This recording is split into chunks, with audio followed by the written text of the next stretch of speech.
Recording studio Bihar से।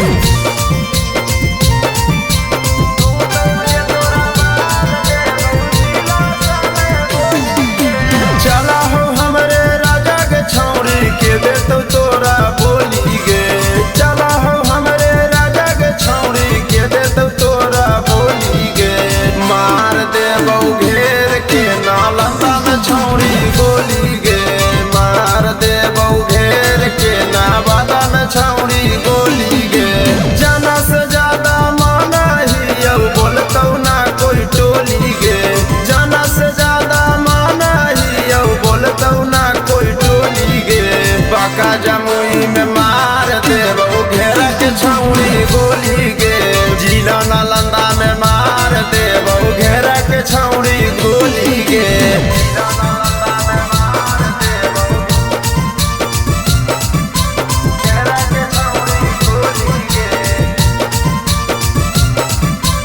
Mix by Sonu Yadav.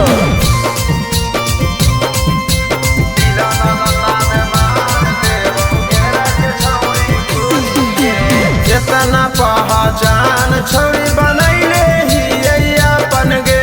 केतनो करबौ माटर छौरी धरतौ ना प्रशासन गे। एतना पहचान छौरी